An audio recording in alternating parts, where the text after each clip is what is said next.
ആമിഴഞ്ചാൻ തോടിലെ മാലിന്യം നീക്കം ചെയ്യാത്തതിൻ്റെ പൂർണ്ണ ഉത്തരവാദിത്വം സംസ്ഥാന സർക്കാരിനും നഗരസഭയ്ക്കുമാണെന്ന് V Muraleedharan.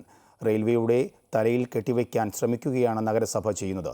M P Rajesh വിദേശ മാതൃക പഠിക്കുമ്പോൾ തിരുവനന്തപുരത്ത് കൂടി അത് നടപ്പാക്കണം. സ്വന്തമായി കിടപ്പാടമില്ലാത്ത ജോയിയുടെ കുടുംബത്തിന് നഷ്ടപരിഹാരം സർക്കാർ ഉറപ്പാക്കണമെന്നും വി മുരളീധരൻ പറഞ്ഞു. ജോയിയുടെ വീട്ടിലെത്തിയ ശേഷം പ്രതികരിക്കുകയായിരുന്നു വി മുരളീധരൻ. കേരളത്തെ സംബന്ധിച്ചിടത്തോളം കേരളത്തിൽ ഇത്തരത്തിലുള്ള ഒരു സംഭവം ഒരുപക്ഷെ ആദ്യമായിട്ടായിരിക്കും.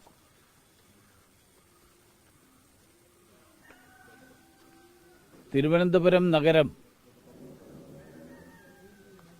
കേരളത്തിൻ്റെ തലസ്ഥാനം എന്നുള്ള നിലയിൽ ഏറ്റവും ഭംഗിയായി സൂക്ഷിക്കുന്നതിൽ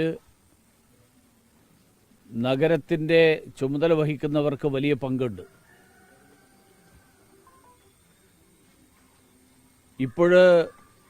ഒരു മഴ പെയ്താൽ വെള്ളം പൊങ്ങുന്ന അവസ്ഥയിലാണ് ഇപ്പോഴും തിരുവനന്തപുരം.